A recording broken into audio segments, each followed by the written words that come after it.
Hey, this video comes to you in 3 parts. 1, Guilty Pleasures, 2,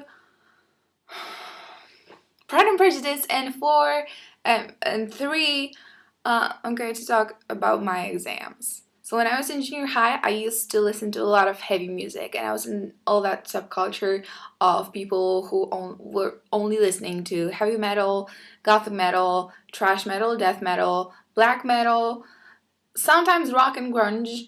There was one day that I thought it would be fun to watch Hannah Montana in French because I was preparing for a French oral exam, or like a French language Olympics, that's what it was called. And I started watching Hannah Montana in French. And I got addicted to Hannah Montana. I started watching Hannah Montana. I started listening to Hannah Montana music. Remember that I still was in this, metal, grunge, gothic subculture. And imagine my confusion when I started listening to Hannah Montana. I would never tell them that, and I felt that this was really like a guilty pleasure. I felt that the guilty pleasure, the fact that Kate talks that doesn't exist, really existed, because that was something that I would never ever tell them group. So in this group, the fact of listening to Hannah Montana or Backstreet Boys was contradicting your belonging to the group and contradicted your sense of fellowship and, for a lot of people, sense of being, because, junior high.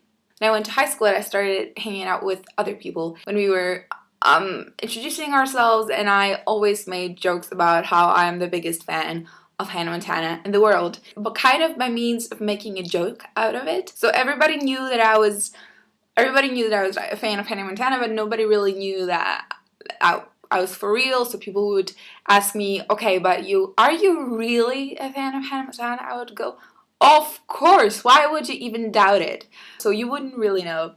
But actually, it's not a problem for me anymore because I made so many jokes about it. I got so many presents from my friends, like little gadgets with Hannah Montana and little pencils with Hannah Montana and posters, and I made a joke out of it, but nobody really minds that I really like Hannah Montana. I don't really know if you can relate to that story or if that story refers to anything that you have said previously. My point is that this was a guilty pleasure as long as I was in the group. And it stopped being guilty pleasure when the group stopped being the problem. So basically, what I'm saying is, in my case, a guilty pleasure was a guilty pleasure because of the necessity of belonging, of the sense of fellowship and all that. Usually the problem is that you don't meet certain criteria. And in my case, the group set the criterion, but sometimes we may make those ourselves, like we make goals. I'm only on chapter 4 and I skipped the introduction. My introduction is written by Tawny Tanner, and I started reading it and I really liked it and I really want to get back to it, but I couldn't just help myself and started reading Pride and Prejudice itself because I don't have much time right now because I have my finals. I start my finals on Friday, this Friday, in 2 days. So if you remember, you can keep your fingers crossed for me on Friday, May 4th, 9 a.m. till 12, GMT +1 time zone.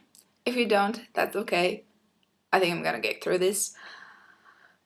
And because of that, I'm not really far into it, but I am really open to discussion about Pride and Prejudice on our channel if there's more people doing it. If not, then we can totally do side channel discussion, or we could do themed videos on our personal channels. I'm going to say bye, and next time I talk to you, I'll be a happier person because I'll be through with Polish and math, so that's a good thing.